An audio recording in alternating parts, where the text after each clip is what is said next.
नमस्कार. नमस्कार.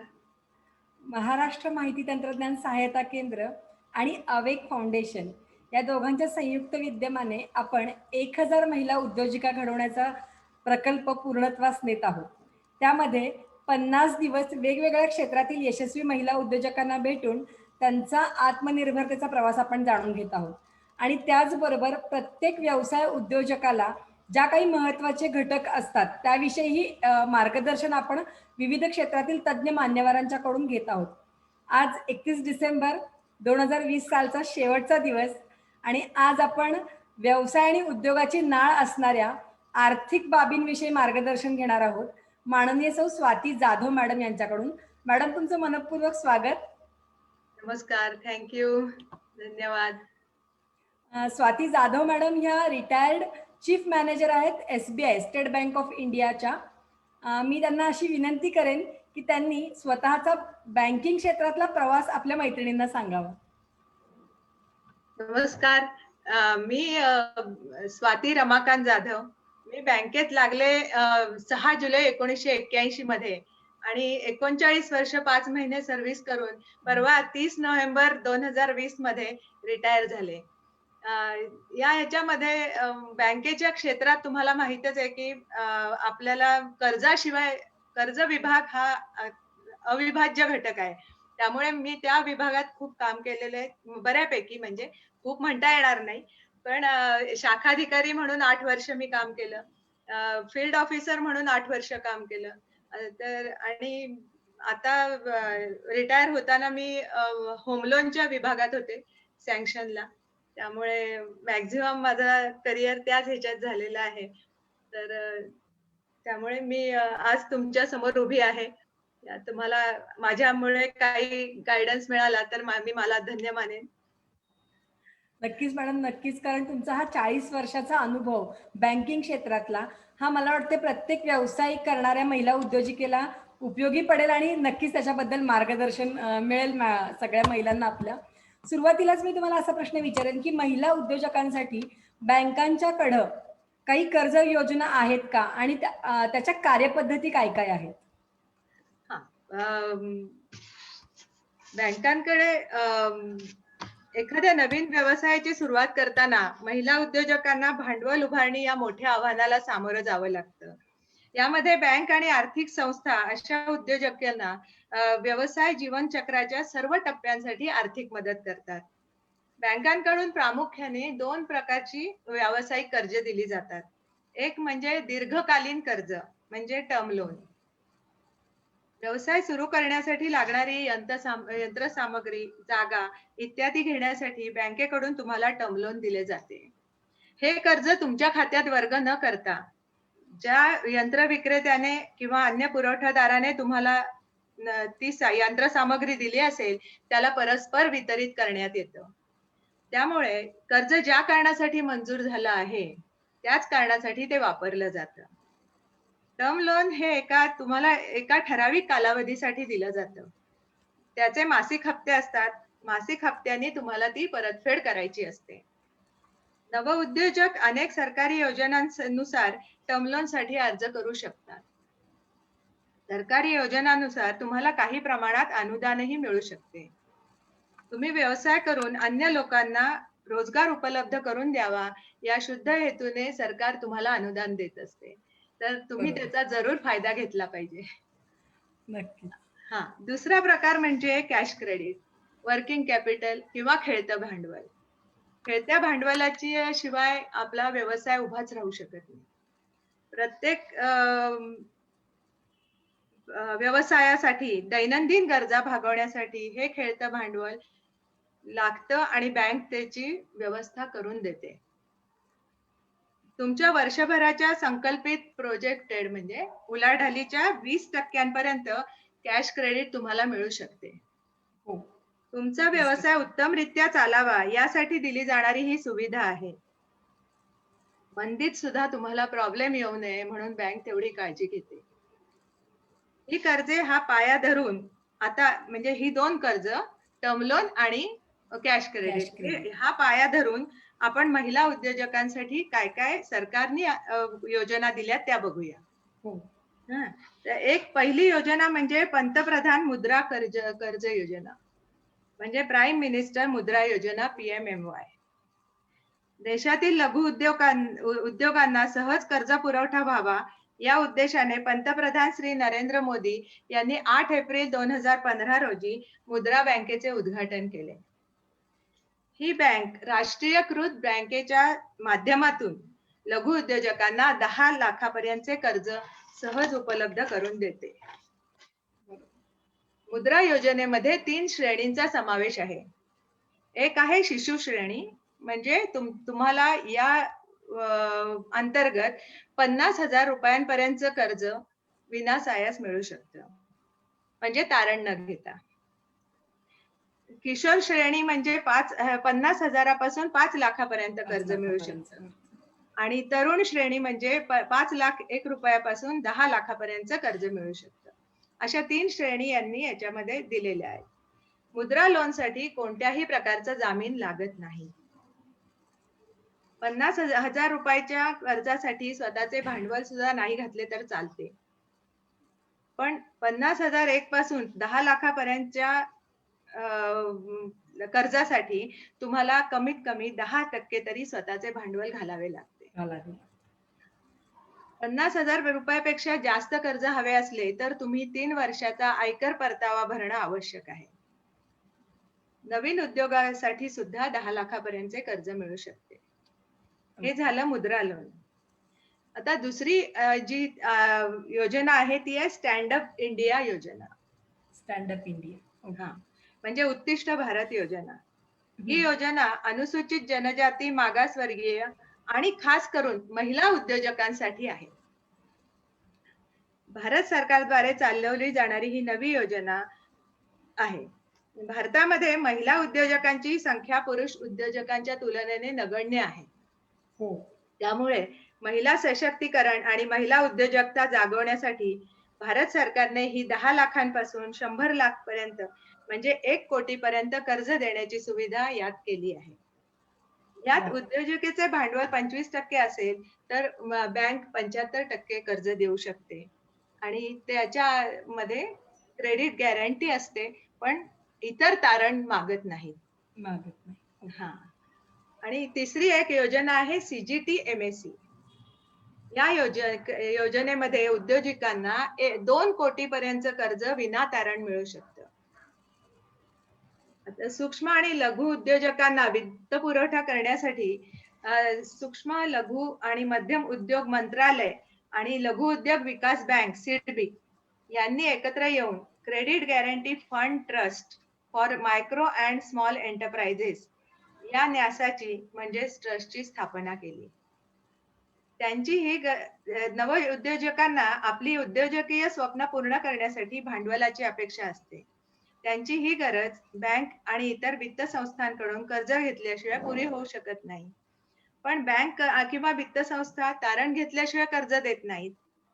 अशासाठी CGT MSE या योजनेअंतर्गत हा न्यास बँकांना तारण राहतो आणि उद्योजकांना 2 कोटी पर्यंतचे कर्ज उपलब्ध करून देतात. तर अशा या 3 योजना आहेत ज्याच्यामुळे बँकेकडून सरकारतर्फे काही कर्जाच्या योजना आहेत. या इतरही बऱ्याच योजना आहेत बँकांच्या, त्यांचाही उद्योजकांनी लाभ घ्यावा. पण याच्यामध्ये मला एक म्हणायचंय की आपण हेही लक्षात ठेवलं पाहिजे की कर्ज न घेताही लहान सहान व्यवसाय सुरू होऊ शकतात. तुम्ही जमवलेल्या पैशात व्यवसाय सुरू करण्याला प्राधान्य द्या. जर प्रोजेक्ट असेल तर कर्जाला पर्याय नसतो, पण जर लहान व्यवसायांना कर्जाची गरज असतेच असे नाही. करिअरच्या पहिल्याच टप्प्यात आपण कर्जाच्या विळख्यात अडकण्याची काही गरज नाहीये. त्यामुळे जर का कर्ज लागत नसेल तर कधीच घेऊ नये. कर्ज हा अंतिम पर्याय ठेवा आणि व्याजाने पैसे तर मुळीच घेऊ नका. बाहेरून व्याजाने पैसा घेणं आपण अडकतो, त्याच्यात गरतेच जातो. त्यामुळे तशा तात्पुरत्या फायद्यासाठी कायमचं नुकसान होऊ नये याची खात्री आपण बाळगा की असं नाही होणार. बँकाकडेच जायचं कर्ज घ्यायचं असलं तर, आणि जर का आपल्याला जमत असेल तर विदाऊट कर्जही तुम्ही तुमचा धंदा चालवू शकता व्यवस्थित. नक्कीच मॅडम, नक्कीच. फार चांगल्या पद्धतीने तुम्ही योजना सांगितल्यात आणि अगदी 50,000 पासून ते 2 कोटी पर्यंत बँका कर्ज म्हणजे सरकारी योजनांच्या मार्फत बँका कर्ज देण्यासाठी तयार आहेत. आणि जर आपल्याला ते व्यवस्थितपणे प्रोजेक्ट करता आलं किंवा त्याची अर्ज व्यवस्थितपणे करता आला, तर तो महिला उद्योजकांना त्याचा निश्चितपणे फायदा घेता येईल. आणि सगळ्यात महत्त्वाचा तुम्ही जो मुद्दा सांगितलात, की बाहेरून जास्त व्याजदरानं कर्ज घेण्यापेक्षा बँकेकडून कर्ज घेणं कितपत फायदेशीर आहे हे आपण आपल्या चर्चेमध्ये पुढे घेऊ. पण हे कर्जाची अर्ज प्रक्रिया करत असताना नेमकं कोणकोणती कागदपत्र महिला उद्योजकांना लागतील आणि त्या संदर्भात त्यांनी काय तयारी करावी लागेल? हम्म, सांगते आता. आता कर्ज व्यवहारासाठी खरं म्हणजे अनेक कागदपत्रांची पूर्तता करावी लागते. प्रत्येक कर्ज जेवढं वेगळं तेवढे त्याची कागदपत्र आणि पूर्तता दस्तऐवज वेगळे आहेत. पण तरीही आपण साधारणतः जे जे दस्तऐवज कायम घेतलेच जातात बँकेकडून त्याची आपण आज इथे उजळणी करूया. हो. ओके. तर पहिलं म्हणजे कर्ज मागणी अर्ज. म्हणजे हा अर्ज तर आवश्यक आहे. विदाऊट अर्ज आपण काही बँक कर्जाची विचारच करणार नाही. तर बरोबर. बँकाकडून मिळणाऱ्या सर्व कर्ज प्रकारांची सविस्तर माहिती घ्या आणि आपल्याला नेमक्या कुठल्या कर्जाची गरज आहे ते प्रथम ठरवा. त्याप्रमाणे बँकेतून जर योग्य कर्जपत्रिका आणा आणि तो अर्ज स्वतः भरून इतर कागदपत्रे स्वतः जोडून बँकेकडे सुपूर्द करा. स्वतः हे फार महत्वाचं आहे. हो. कारण हा कारण त्याची सगळ्याची माहिती तुम्हाला स्वतःला झाली तर त्याच्यामध्ये तुम्ही वाढ करू शकता किंवा नीट उत्तर पण देऊ शकता. बँकेचे लोक जेव्हा काही प्रश्न विचारतात तेव्हा त्याचं उत्तर देणंही जरुरी असतं. तर ते स्वतः करणं फार जरुरी आहे. तर अशा प्रकारे पहिला म्हणजे कर्ज मागणी अर्ज. त्याच्याबरोबर एक असतं ग्राहकाला आपल्या ग्राहकाला ओळखा म्हणजे नो युअर कस्टमर हा एक पॅम्पलेट असतं. केवायसी त्याच्यामध्ये डॉक्युमेंट्स. हा डॉक्युमेंट म्हणून तर ते भरायचं आहे. त्याच्या बरोबरीने राहत्या घराचा पुरावा, आपलं छायाचित्र असणारं ओळखपत्र म्हणजे आधार कार्ड, पॅन कार्ड सारखे आणि तुम्ही कर्ज भरणं चलन असेल तर ते आयकर परतावा अशा गोष्टी याच्या बरोबर लागतात. त्यामुळे त्या गोष्टी देणं आपल्याला आवश्यकच आहे आवश्यक आहे. कर्जाच्या ह्याच्या बरोबर. आता तुम्ही जेव्हा कर्ज मागणी अर्ज करता तेव्हा त्याच्यामध्येच तुम्हाला हे लिहावं लागतं की तुम्हाला भांडवल किती स्वतः घालणार आहात. तुम्ही स्वतः भांडवल घालणं फार महत्वाचं आहे आणि त्यातलं तुम्ही किती घालणार आहात. जर तुम्ही बँकेत आधीच केलेला असाल आणि चालू खातं तुम्ही उघडलं असेल व्यवसायासाठी तर तुम्ही त्या ह्याच्यातून दाखवू शकता की माझ्याकडे एवढे पैसे आहेत किंवा निदान साधं आपलं बचत खातं तरी असतं. तर बचत खात्यातनं आपण दाखवू शकतो की ह्याच्यात माझे एवढे पैसे आहेत आणि हे मी या ह्याच्यात घालणार आहे. तर आपण जे काय भाग भांडवल घालणार त्याचं पुराव्यासहित लागतं बँकेला स्टेटमेंट काही असेल ते. नंतर तुमच्या व्यवसायाची नोंदणी झालेली असणं आवश्यक आहे. ते महत्वाचं. कारण उद्योग नोंदणीमध्ये अनेक प्रकार आहेत. म्हणजे एक 4 प्रकार महत्वाचे आहेत. एकल मालकी म्हणजे सोल प्रोप्रायटरशिप, भागीदारी म्हणजे पार्टनरशिप फर्म, एकल व्यक्ती कंपनी म्हणजे वन पर्सन कंपनी, सीमित भागीदारी म्हणजे लिमिटेड लायबिलिटी पार्टनरशिप आणि खाजगी कंपनी म्हणजे प्रायव्हेट लिमिटेड कंपनी. हे जे प्रकार आहेत याच्यात आपल्याला पहिलं ठरवलं पाहिजे की आपण कुठल्या तऱ्हेने व्यवसाय करणार आहे आणि मग त्याप्रमाणे तुम्ही त्याचा नोंदणी केली पाहिजे. की बरोबर. पार्टनरशिप किंवा सोल प्रोप्रायटरशिप जे काय असेल त्याची नोंदणी केली पाहिजे. प्रायव्हेट लिमिटेड कंपनी असेल तर बँक जास्त लोन देते. कारण रजिस्टर्ड कंपनी असते ना ती. कंपनी असेल. त्यामुळे बरोबर. बँक लोन द्यायला ओके म्हणते, चला याला द्यायला काही प्रॉब्लेम नाही असं. त्यामुळे तुम्ही योग्य पर्याय निवडून व्यवसायाची नोंदणी करू शकता आणि त्याच्याबरोबर तुमचा अर्जाबरोबर उद्योग नोंदणीचं सर्टिफिकेट असणं पण जरुरी आहे. जरूर. आणि तुम्ही त्याच कपॅसिटीत किंवा अधिकारामध्ये सह्या करता. अर्जावरती सह्या करायच्या तर तुम्ही पार्टनरशिप आहे का प्रायव्हेट लिमिटेड कंपनी आहे त्याप्रमाणे सह्या करता. त्यामुळे ते जरुरी आहे. नंतर आपण जो व्यवसाय करत आहोत त्याचा परवाना आणि स्थायी पत्ता देणे आवश्यक आहे. म्हणजे शॉप ऍक्ट लायसन्स किंवा उद्योग आधार ह्या 2 गोष्टी. नगरपालिका, महानगरपालिका क्षेत्रात व्यवसाय करतेवेळी व्यवसाय अधिकृत असल्याचे प्रमाणपत्र म्हणजे शॉप ऍक्ट लायसन्स. कोणत्याही व्यवसायाची सुरुवात ही शॉप ऍक्ट लायसन्सने होते. दुकानाच्या नावाने बँकेत खाते उघडण्यासाठी किंवा व्यावसायिक कर्ज प्रकरणे करण्यासाठी शॉप ऍक्ट लायसन्सची जरुरी असते. हा महत्वाचा दाखला आहे. नंतर उद्योग आधार नोंदणी, म्हणजे तुम्ही काही उत्पादन क्षेत्रात हे करा किंवा सेवा क्षेत्रात करा, पण तुम्ही जो काय उद्योग करणार आहात, कोणताही लघु मध्यम म्हणजे सूक्ष्म उत्पादन किंवा सेवा क्षेत्रातील व्यवसायाची शासन दरबारी नोंदणी असणं आवश्यक आहे. त्या नोंदणीला उद्योग आधार नोंदणी करणे म्हणतात. तर असा उद्योग आधार ही व्यवसायाची प्राथमिक ओळख असते. त्यामुळे हे उद्योग आधार जरुरी आहे. आणि जर का तुम्ही खाद्यपदार्थांची विक्री करताय किंवा त्याचे प्रोडक्शन करताय, तर फूड लायसन्स परवाना हा पण महत्वाचा आहे. त्यामुळे food safety and standard authority of India यांच्याकडून आपल्याला हा फूड लायसन्स घ्यावं लागतं. FSSAI फूड लायसन्स परवाना हे प्रमाणपत्र असल्याशिवाय फूड मध्ये म्हणजे खाद्यपदार्थामध्ये माणूस काम करू शकत नाही. त्यामुळे या गोष्टी महत्वाच्या आहेत. आता तुम्ही एकदमच मोठा व्यवसाय करणार आहात, ज्याचा उलाढाल वार्षिक 40 लाखाच्या वर आहे, तर तुम्हाला वस्तू आणि सेवा कर म्हणजे GST रजिस्ट्रेशन करणं सुद्धा जरुरी आहे. तर या सगळ्या गोष्टी तुम्ही तयार करून अर्जाबरोबर लावून आणि त्याच्याबरोबर तुम्हाला एक उत्तम प्रकल्प अहवाल करावा लागतो. तर या प्रकल्प अहवाल व्यवस्थित असेल तर बँक नीट स्क्रुटिनी करून तुम्हाला लवकरात लवकर लोन देऊ शकते. त्यामुळे तुम्ही प्रकल्प अहवाल सकट या सगळ्या गोष्टी ज्या मी मगाशी सांगितल्या त्या सगळ्या करून अर्ज जर बँकेत दिला तर तो लवकर होतो. नक्कीच नक्कीच मॅडम. अतिशय बारीक सारीक डॉक्युमेंट सुद्धा तुम्ही अतिशय व्यवस्थितपणे समजावून सांगितल्या आणि सगळ्यात महत्त्वाचं म्हणजे त्या व्यवसायाची नोंदणी असणं फार गरजेचं आहे. कारण बऱ्याच वेळेला आपण असं बघितलं की छोटे उद्योग किंवा सूक्ष्म उद्योग जे आहेत, घरगुती चालणारे व्यवसाय, यांची नोंदणीच कुठे केलेली नसते किंवा कुठं नोंदणी करायचं हे त्या महिला उद्योजकांना माहिती नसतं. तर अशा वेळेला त्याची नोंदणी होणं कितपत गरजेचं आहे आणि नोंदणी केल्यानंतरचा मिळणारा फायदा काय हे तुमच्या या सगळ्या प्रोसेसमधून अतिशय छान पद्धतीने तुम्ही सांगितलं. आणि सगळ्यात शेवटी आपण ज्याच्याकडे आलो तो म्हणजे प्रोजेक्ट रिपोर्ट, प्रकल्प अहवाल. बऱ्याच जणांना हा शब्द फक्त ऐकून माहिती आहे, महिला उद्योजकांना किंवा उद्योजकांना. याविषयी सविस्तर माहिती द्या म्हणजे त्यांची ही कन्सेप्ट क्लिअर होऊन जाईल. हा, ठीक आहे. योग्य व्यवसायाची निवड झाल्यावर होतकरू उद्योजकेला प्रश्न पडतो की या व्यवसायासाठी मला भांडवल किती लागणार किंवा मी ते कसं उभं करू शकेन किंवा निवडलेल्या व्यवसायातून फायदा होईल का नाही. या अशा अनेक प्रश्नांची उत्तरं शोधण्यासाठी व्यवसायाचे नीट आकलन व्हायला हवे. या व्यवसायाच्या सविस्तर माहिती मिळायला हवी.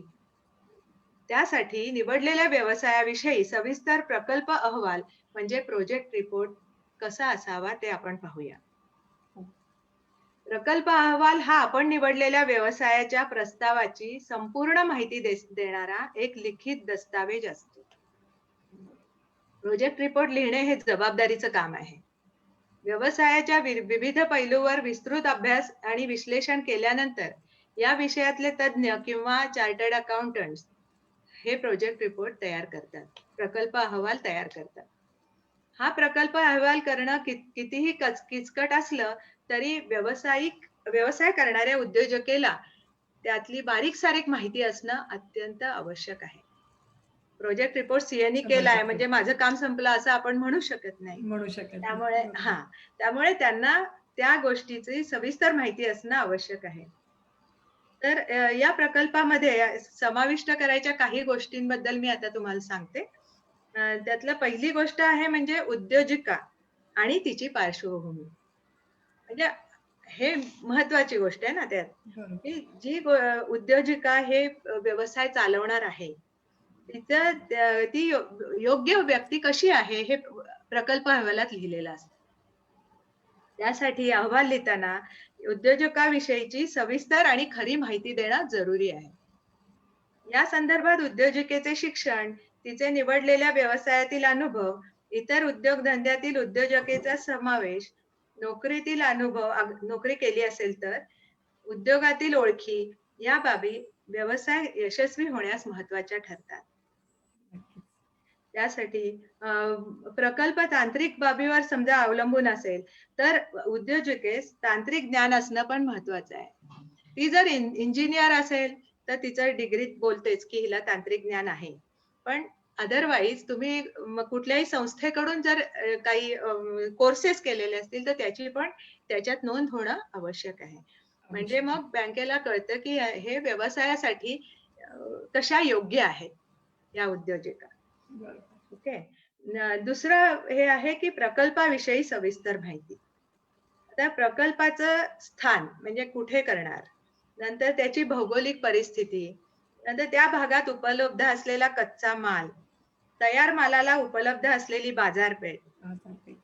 मूलभूत सुविधा, रस्ता, रेल्वे, वाहतुकीची सोय, कुशल कारागिरांची उपलब्धता, तेथील प्रदूषण नियंत्रण नियम, सरकारी धोरण, योजना आणि अनुदान मिळण्याची शक्यता या बाबींवर हा अहवाल प्रकाश टाकतो.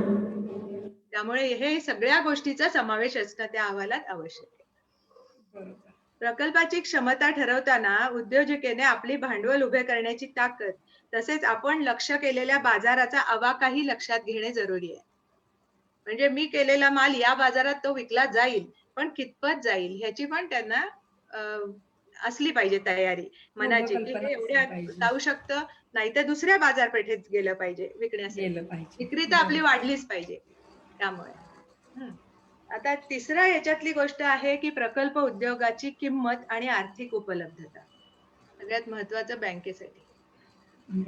तर प्रामुख्याने प्रकल्पास लागणारी जमीन, प्रकल्पाचे बांधकाम, प्रक्रिया आणि साठवणुकीसाठी लागणारी यंत्र, इतर साधनं, विजेचं साहित्य, जनरेटर, पाणी प्रक्रिया युनिट, फर्निचर, प्रयोगशाळेकरता लागणारी उपकरणं, साहित्य, या सगळ्यासाठी जे काय ही लागतील त्याचे तज्ञाचं मार्गदर्शन, असं प्रकल्पाला लागणारा दैनंदिन कच्चा माल, मजूर या सगळ्या खर्चाचा तपशील प्रकल्प अहवालात असतो. असतो. हां, त्यामुळे प्रकल्प अहवाल असा पूर्ण असला पाहिजे.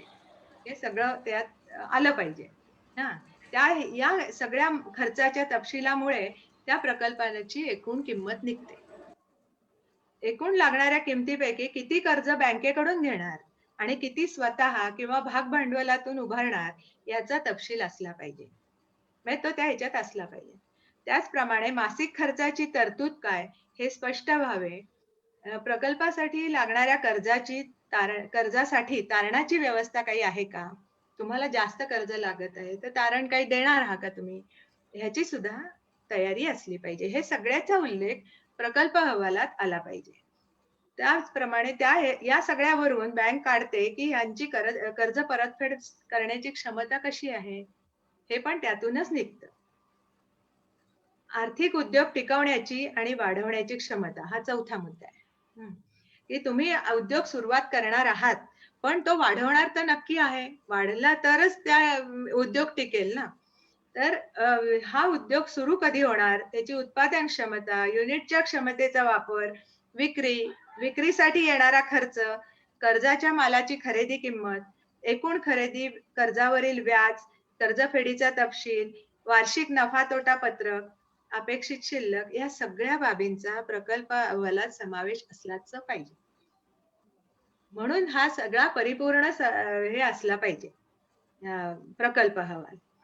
त्यात अजूनही काही बाबी आपल्याला ऍड करता येतील, की या प्रकल्पासाठी लागणारी वीज ती कुठून येणार? वीज उपलब्ध नसली तर जनरेटर लागतो. मग जनरेटरसाठी खर्च, त्यानंतर पाण्याची उपलब्धता, त्याचा वापर, त्याचा खर्च, सांडपाण्याची व्यवस्था, त्याचा खर्च, लागणारे मजूर, त्यांचे पगार, या सगळ्या बाबींचा त्यात समावेश झाला, की हा सगळा प्रकल्प पूर्ण होतो. म्हणजे परिपूर्ण वाटतो बँकेला ते होतं. बरोबर. व्यवस्थित लक्षात येतं. त्यामुळे त्याचा निष्कर्ष असा प्रस्तावित प्रकल्प उद्योग कसा उपयोगी आणि आर्थिकदृष्ट्या परवडणारा आहे, त्याचे तांत्रिक आणि आर्थिक नियोजन उत्तम प्रकारे कसे केले आहे आणि तो निश्चितपणे कसा यशस्वी होण्याची शक्यता आहे, याची ग्वाही द्यावी. हा त्याच्यातला उद्देश आहे. उद्देश आहे. बरोबर. असा तो ऍक्च्युली प्रकल्प अहवालाचं मूळच याच्यामध्ये की आपल्या उद्योग व्यवसायाची इत्थंभूत माहिती आपल्याला स्वतःला असली पाहिजे. आणि जसं तुम्ही म्हणालात की सीए कडून जरी आपण प्रोजेक्ट रिपोर्ट बनवून घेतला तरी त्यातल्या प्रत्येक बारीक सारीक गोष्टीवरती आपण स्वतः अभ्यास केला पाहिजे. आणि तो उद्योग जसं म्हणतात ना की स्वप्न आपण जगतो तसं तो उद्योग आपण जगणार असतो. सो बँकेला ती खात्री आपल्याला पटवून देता आली पाहिजे की हा व्यवसाय माझा आहे, हा प्रोजेक्ट रिपोर्ट माझा आहे आणि ह्याचं भविष्य या पद्धतीनं आहे. आणि हे जसं म्हणजे कर्ज अर्ज प्रक्रिया असेल, त्याला जोडणारी कागदपत्र असेल आणि हा प्रकल्प अहवाल असेल, हा जेवढा क्लिअर असेल तेवढं मला वाटतं कर्ज प्रक्रिया ही सुलभ होते सुलभ होते. आणि जलद रीतीने महिला उद्योजकांना कर्ज प्राप्त होतं. बऱ्याच वेळेला ह्या बारीक सारीक गोष्टी माहिती नसतात आणि ती माहिती करून घेण्यासाठी दरवेळेला नवीन कागदपत्र सांगितली जातात. ती गोळा करण्यासाठी, एकत्रित करण्यासाठी बराचसा कालावधी जातो आणि त्यामुळं बरेच जण बँक कर्ज घेणं टाळतात.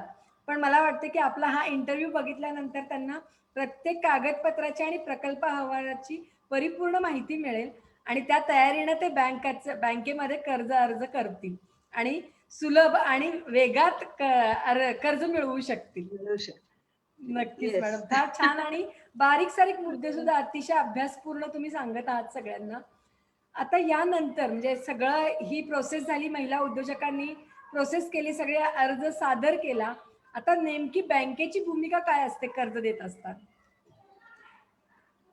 बँकेचा खरा व्यवसाय काय आहे? बचत खाती आणि ठेवी सांभाळणं आणि त्यातून आलेल्या पैशाच्या अगेन्स्ट कर्ज देणं. योग्य व्यक्तीला कर्ज देणे. जेणेकरून त्यांना त्याच्यातून व्याज पण मिळेल आणि त्या कर्जाचा रक्कम परत पण मिळेल. तर त्यामुळे आपण बँकेकडे कर्ज हवं आहे, तर आपल्याला योग्य अर्जदार म्हणून खात्री करून देण्याची जरुरी आहे. बाकी जरूर. काही महत्वाचं नाहीये. बँकेमध्ये एवढंच बघतात, बँक जेव्हा कर्ज देते, तेव्हा सर्वप्रथम विचार असतो ते कर्ज सव्याज परत मिळण्याचा. तर बँकेला ठेवीदारांकडून स्वीकारलेल्या ठेवींवर व्याज द्यावं लागतं. त्यामुळे ते हे पैसे जेव्हा ते कर्जासाठी वापरत आहेत, तेव्हा ते पैसे परत आले तरच त्यांना व्यवस्थित त्याचा नफा होणार आहे. त्यामुळे तुमच्याकडून ते पैसे व्यवस्थित परत येण्यासाठी तुम्ही योग्य अर्जदार आहात हे बँकेला सिद्ध झालं, की बँक कर्ज देते. एकदम सिंपल आहे ते. आता याच्यासाठी बँकांनी पण थोडेसे काही निकष पण लावलेले आहेत. तर त्या निकषामध्ये पहिला निकष आहे म्हणजे सिबिल स्कोअर. तर भारतीय अर्थव्यवस्थेत सिबिलचं अनन्यसाधारण महत्व आहे. महत्व आहे. तुमचा सिबिल स्कोअर तपासल्याशिवाय कोणतीही बँक तुम्हाला कोणतेच कर्ज देत नाही. हा सिबिल स्कोअर 900च्या पैकी असतो आणि त्याच्या मध्ये तुमचा 750च्या वर सिबिल स्कोअर असेल, तर बँकेत अर्ज फेटाळले जाण्याची शक्यता फार कमी असते. कारण तुम्ही तुमचं आर्थिक नियोजन फार व्यवस्थित केलेलं आहे, हे त्या सिबिल स्कोअर वरून दिसतं. तुम्ही कुठलंही कर्ज परतफेड नाही केली असं त्यात दिसत नाही. त्यामुळे तुम्हाला कर्ज देण्यासाठी तुम्ही योग्य अर्जदार आहात, हे या सिबिल स्कोअर वरून कळतं. जर 750च्या वर असेल तर जास्त चांगलं. हं. त्यामुळे सरसकट सगळ्या बँकांमध्ये अजून एक प्रश्न हे आहे याच्यात, की जर का तुम्ही वेगवेगळ्या बँकांमध्ये अर्ज दिलेत, म्हणजे एकच व्यवसायासाठी 4 बँकांमध्ये अर्ज दिलेत, तर तुमचा सिबिल स्कोअर कमी होतो. त्यामुळे तुम्ही असं करू नये. तुम्ही एकाच बँकेमध्ये जा. तुम्ही पहिल्यापासून तिथे चालू अकाउंट उघडा, करंट अकाउंट तुमच्या व्यवसायासाठी आणि त्याच बँकेकडे तुमचा अर्ज द्या. बँक ही सँक्शन करण्यासाठीच आहे. ती करणारच आहे. चांगल्या लोकांना कर्ज द्यायचंच आहे. त्यामुळे तुम्ही एकाच बँकेत जा. हा सिबिल स्कोअर स्वतःचा स्वतः कमी करून घेऊ नका. अशी एक नक्कीच. या गोष्टीचा सुद्धा सिबिल स्कोअर वरती इफेक्ट होतो. हे मॅडम आता तुमच्याकडूनच कळतंय आम्हाला. हां. तर अजून त्यात 2 निकष मी हे केलेत. त्यात एक पाठपुरावा. पाठपुरावा म्हणजे काय आहे, की कर्जाची आज मी फाईल दिली, की मला लगेच उद्या सँक्शन मिळणार आहे, असं आपण अपेक्षा करणं पण चुकीचं आहे. चुकीचं आहे. त्यासाठी तुम्ही बँकेमध्ये 100 लोकांशी बोलत असतात ना ऑफिसर्स. त्यांना वेळ झाला पाहिजे. तुम्ही दिलेला प्रोजेक्ट रिपोर्ट जमा केल्यानंतरही 2-3 दिवसांनी जर का त्यांनी काही क्वेरीज काढल्या, तर त्या क्वेरी स्वतः सोडवता आल्या पाहिजेत उद्योजकेला, हे महत्वाचं आहे. महत्वाचं आहे. हां. बरोबर. त्यामुळे पाठपुरावा करणं उद्योजकांनी स्वतः हे महत्वाचं आहे. आणि बँकेच्या अधिकाऱ्यांनी प्रश्न काढणारच ना, त्यांना काहीतरी वेगळं म्हणजे कर्ज द्यायचंय, जाणवलं. एक त्यांची जबाबदारी बरोबर. आहे. तर ते असं विचारणारच प्रश्न ना. तर त्यांनी विचारलेल्या प्रश्नांना जर उद्योजकांनी सॅटिस्फॅक्टरी उत्तरं दिली, तर तुमचं लोन होतच आहे. काही प्रॉब्लेम येत नाही. असं आहे. अजून एक आहे. आणि तिसरा एक आहे की कोलॅटरल म्हणजे तारण. तुम्ही 2 कोटी पर्यंत आपण बघितलं की बिना तारण गॅरंटी ह्याच्याखाली करू शकतो. पण तुमचा बिझनेस खूपच मोठा आहे, वाढलेला आहे किंवा तुम्हाला अजून जास्त लोन हवंय 2 कोटीपेक्षा, तर तुम्हाला काहीतरी तारण म्हणून पण द्यावं लागतं. म्हणजे तसं आपण व्यवसायातला स्टॉक आणि तुमच्या अकाउंट मधला बॅलन्स ह्याचं घेतोच तारण. ते प्रायमरी असतं. पण तुम्हाला इतर तारण म्हणजे मालमत्ता, तुमची जर काही मालमत्ता असेल आणि तुम्हाला लोन अर्जंट हवं आहे, की आता मला एवढ्या ह्याच्यासाठी लवकर लोन पाहिजे, पण ते माझ्या ह्याच्यात बसत नाही. तर आपण मालमत्ता आधारित कर्ज पण या लोकांना देऊ शकतो वेगळं. देऊ शकतो. बरोबर. तर अशा ह्या 3 गोष्टींचा तुम्ही थोडासा हे घ्या, की बँकेची भूमिका नेहमी अर्जदाराला कर्ज द्यायचीच असते. द्यायचीच असते. हां, त्यामुळे तो प्रश्न नाहीये. फक्त या 2-3 गोष्टी लक्षात ठेवल्या तर होऊन जातं. नक्कीच, नक्कीच मॅडम. जसं मराठीमध्ये म्हण आहे, की तहान लागली की विहीर खोदली जाते. हो. असं न करता हां. आपल्या व्यवसायाचं व्यवस्थित नियोजन करून, आर्थिक नियोजन करून जर आपण कर्ज प्रक्रियेला सुरुवात केली आणि हं. त्याचा सातत्याने पाठपुरावा केला, तर बँक कर्ज देतातच. येतातच. नक्कीच, नक्कीच. महिला उद्योजकांसाठी काही विशेष सवलती बँकांमार्फत दिल्या जातात का? हं. अ, तसं म्हणजे स्त्री उद्योजकतेला सहाय्यक असणारं पुरोगामी धोरण आहेच सरकारचं. आपण पाहिलंच आहे आधी. त्यामुळे बऱ्याच गोष्टींमध्ये अनेक तरतुदी, आर्थिक तरतुदी सरकारने केलेल्या आहेत. त्यामुळे महत्वाचं काय की बँकेमध्ये तुम्ही जेव्हा कर्ज घेता, तेव्हा तुम्हाला भागभांडवल स्वतःचं आणावं लागतं. त्या स्वतःच्या भागभांडवलामध्ये स्त्रियांसाठी थोडी रक्कम कमी असते. हो, हां, म्हणजे एखाद्याला 25% असेल, तर स्त्रियांना 20% असते. असे 20% वेगवेगळ्या असते. ह्याच्यात असतं. त्यामुळे बरोबर. थोडी कमी असू शकते. तेव्हा तुम्ही भागभांडवल कमी आणू शकता किंवा तुम्हाला इंटरेस्ट रेटमध्ये 0.05 ॲट लीस्ट तुम्हाला त्याचा बेनिफिट मिळू शकतो, मिळू शकतो. इंटरेस्ट रेटमध्ये. त्यामुळे बँक आणि सरकार दोघंही विचार करतात, की स्त्री उद्योजकांनी नक्कीच पुढे यावं आणि चांगले व्यवस्थित उद्योगधंदे वाढवावेत. स्त्रीचा व्यवसायामध्ये सहभाग वाढवण्यासाठीच्या सवलती मला वाटतंय शासनानं, बँकेनं देऊ केलेल्या आहेत आणि याचा निश्चितपणे फायदा महिला उद्योजकांनी घ्यावा आणि त्यांचा व्यवसाय उद्योग त्यांनी वाढवावा. छान येस. सवलती आहेत मॅडम या. आता सगळ्यात महत्त्वाचा प्रश्न कारण त्यावरतीच कोणत्याही उद्योगाचं भविष्य अवलंबून असतं असं म्हणायला काही हरकत नाही. कर्जाची परतफेड कशा पद्धतीनं असली पाहिजे आणि त्याचा कर्जधारकांना काय फायदा मिळतो? म्हणजे जनरली हे सगळ्यांना माहिती आहे, पण तरी त्याची जाणीव करून देणं फार गरजेचं आहे. मी तुम्हाला पहिलंही सांगितलं, की सिबिल स्कोअर. कर्ज जेव्हा तुम्ही घेता, तेव्हा पहिला तुम्हाला परतफेडीचा विचार केलाच पाहिजे. तुम्ही 1 हप्ता जरी चुकवला, तरी त्या कर्जफेडीवरती आणि सिबिल स्कोअरवर परिणाम होऊ शकतो. त्यामुळे तुम्हाला सिबिल स्कोअरसाठी तरी कर्जफेड व्यवस्थित वेळेत करणं अत्यंत आवश्यक आहे. तुम्हाला प्रॉब्लेम कधी आला, तर तुम्ही बँकेमध्ये सांगू शकता. बँक त्याच्यावर विचार करते, की जेन्युइन काही प्रॉब्लेम आहे आणि तुम्हाला ते ॲड हॉक लिमिट वगैरे सँक्शन करून देऊ शकतात, देऊ शकतो. थोड्या काळासाठी. पण फेडणं हे अत्यंत आवश्यक आहे. आवश्यक आहे. कर्जफेड ही महत्त्वाचीच आहे. आपण आपल्या डोक्यावरचा बोजा उतरवतो. बायका काय म्हणतात, की माझ्या डोक्यावर बोजा नको. बरोबर. आहे की नाही? तर आपल्या डोक्यावरचा बोजा उतरवतो, तर कर्जफेडीशिवाय दुसरा काही पर्यायच नाही. त्यामुळे कर्जफेड ही करणं अत्यंत आवश्यक आहे. आपल्याला शांत झोप येण्यासाठी सुद्धा आणि सिबिल स्कोअर चांगला राहण्यासाठी सुद्धा. आणि परत जर का तुम्हाला तुमचा काय व्यवसाय वाढतच राहणार आहे ना, त्यामुळे एक कर्ज फिटलं म्हणून तुम्हाला परत गरज लागणार नाही असं नाहीये ना. तुम्हाला गरज लागणारच आहे आणि बँक त्याच्यासाठी देणारच आहे कर्ज. जेव्हा तुम्ही व्यवस्थित पहिली कर्जफेड केलेली आहे, तेव्हा बँक तुम्हाला बोलवून सांगते की कर्ज घ्या. तुम्ही आज आमच्याकडून कर्ज घ्या आणि त्याचा तुमचा धंदा व्यवस्थित वाढवा. वाढ. उद्योग व्यवसायाला चालना मिळण्यासाठी आणि तो सातत्यानं वाढता राहण्यासाठी कर्जफेड ही नियमित होणं फार गरजेचं आहे. आणि एकदा का बँकांचं आणि कर्जधारकांचं नातं हे स्ट्रॉंग राहिलं तर मला वाटतं बँकांचाही बिझनेस वाढणार आहे आणि कर्जधारकाचा म्हणजे व्यवसाय उद्योजकांचा पण व्यवसाय वाढणार आहे. फार छान अशी कर्ज प्रक्रियेबद्दल माहिती तुम्ही दिली. अतिशय उपयुक्त आणि अभ्यासपूर्ण माहिती होती मॅडम ही.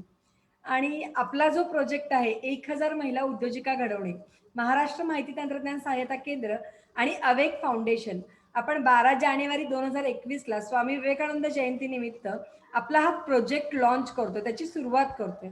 त्याचा महत्त्वाचा उद्देशच हा आहे की महिला उद्योजकांनी जे स्थान आता आपण म्हणतो की फार नगण्य आहे भारताच्या आणि समाजामध्ये, स्त्री उद्योजकांचं प्रमाण फार कमी आहे, तो प्रमाण वाढवणं, स्त्रियांना आत्मनिर्भर बनवणं आणि त्याद्वारे भारताला आत्मनिर्भर बनवणं हे स्वप्न आम्ही या माध्यमातून बघतोय. तर ह्या प्रकल्पाविषयी तुम्ही काय सांगाल किंवा प्रकल्पाला कशा पद्धतीने मार्गदर्शन कराल? याबाबत मी एक सांगू शकेन, की मी जेव्हा मार्केट यार्ड ब्रांचला होते, तेव्हा साधारण 90 साली वगैरे म्हणजे अजून 30 वर्षापूर्वीचं पूर्वीची बोलते. गोष्ट. त्यावेळेला स्त्री शक्ती योजना आली होती आणि त्यावेळेला आम्ही एक स्त्री शक्ती मेळावा घेतला होता. ओके. पण त्या मेळाव्यामध्ये असं दिसलं, की लेडीज काहीच पुढे येत नाहीयेत. येत ज्या नाही. आल्या त्या म्हणजे अनफॉर्च्युनेटली घरातल्या पुरुषांना घेऊन आल्या. त्यावेळेला परिस्थिती तशीच होती. तशी पण होती. आणि त्यानंतर काही 4-6च कर्ज प्रकरणं आम्हाला अशी मिळाली, की ज्याच्यामध्ये आम्हाला चांगलं खरंच त्या लोकांचं व्यवस्थित झालंय. प्रपोजल्स आणि त्यांचा व्यवसाय. पण आता अशी कंडिशन नाहीये. आता नाही. स्त्री ही सगळ्या जगामध्ये पुढे जातीये. आपल्या भारतात सुद्धा स्त्रियांसाठी खूप गोष्टी केल्या जातायत आणि स्त्री सुद्धा स्वतःहून ते करवून घेतीये. हा जे काही ट्रान्सफॉर्मेशन झालंय ना मॅडम, त्यामध्ये तुमच्या या प्रकल्पाचं खरोखरी स्वागत आहे.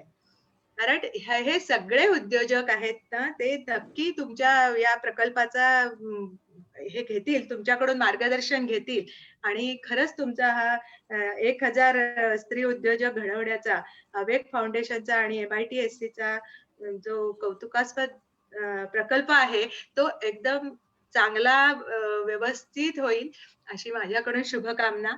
आणि thank you so much ma'am. ताई तुम्ही आणि अवेक फाउंडेशन आणि MITCSC यांनी मला बोलायची संधी दिली त्याबद्दल आभार.